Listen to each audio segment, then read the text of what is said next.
So we're a mesh. What are we going to learn today?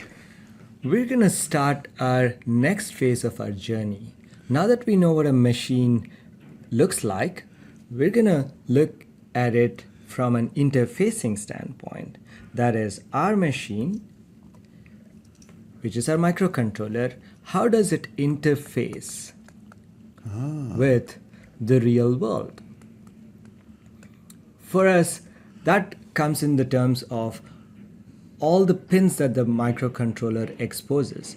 So our microcontroller that we're working on is called an MSP M0. And that's one version of many microcontrollers out there. This one has 64 pins on it. In fact, you can count them, there are 16 on each side.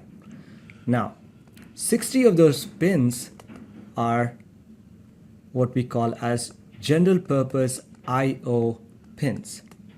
Ooh. A pin is our mechanism to do interfacing. So we get stuff come into the pin from the real world and we write stuff to the outside world. So that's why we call them input and output.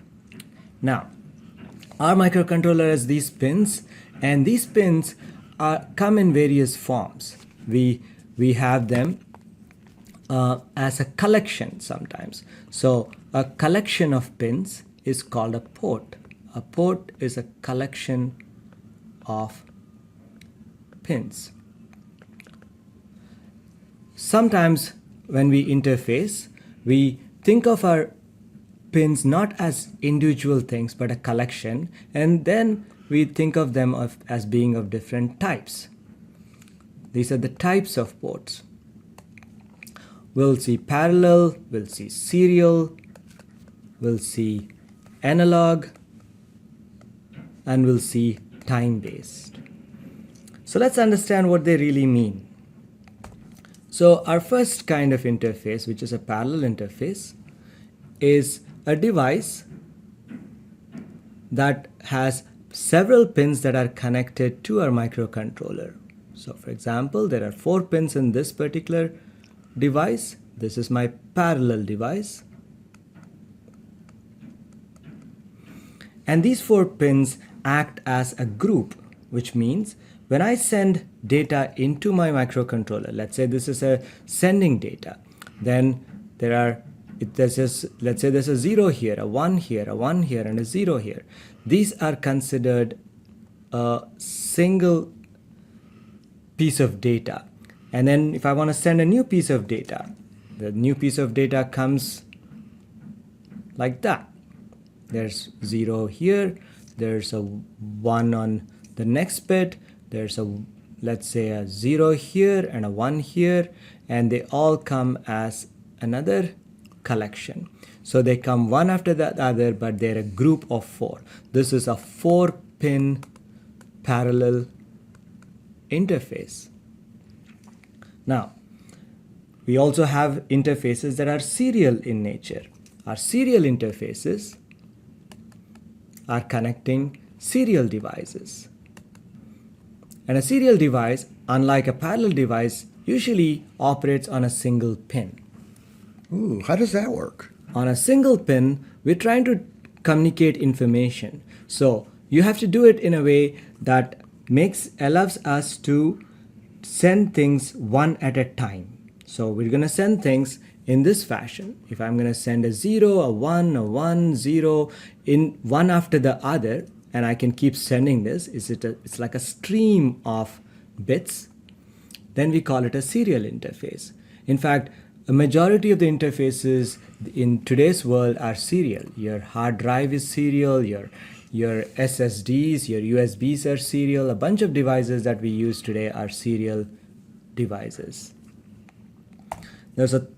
Our third kind of interfaces are analog interfaces. So a good example of an analog device might be your speaker on your computer. And the speaker on your computer may be operating in a way, or for that matter, your microphone on your computer may also be operating, where what we are sending back and forth are not single values of 0 and 1, but we might actually send voltages out. And these voltages, unlike zeros and ones, they are on a scale. So they could be 0 volts all the way up to some 3.3 volts. So let's say I have 1.75 volts here. So now when I send things over time, this is my time, I can send values that are sent like that. So when I look at them, they might look something like that over time. And that sound? And this is a sound. It might be a sound that a instrument makes. It might be a sound of a baby crying. Doesn't matter what it is, right? And then we have our time-based signals. A time-based signal for us might be a signal which has a time as an important factor to it, but the most important factor is that the y-axis for us is still just a 0 and 1. So a signal like this, for example, it's going to be on for some time, and then it turns off for some time, and then goes back on, and then does that. And so what we may be interested in a signal like this is how often this pattern repeats. This is what we call as our period. This is the period, and this pattern of on off for this much time may repeat again and again. So it might repeat again, and then I have another thing, and so on. So this is what we call as pulse width modulated signal, which basically modulates this 0 1 over time. We could use several ways of identifying these signals. The most common ones we'll see in this class are think of them as based on frequency. We can think of them based on period, or we can think of them based on what we call as a duty cycle, which is basically telling us, let's say this is on for 20% of the time and off for 80% of the time. That kind of defines what the nature of that signal So we is. can adjust the period, the frequency, and the duty cycle all by sending simple ones and zeros out of a single pin.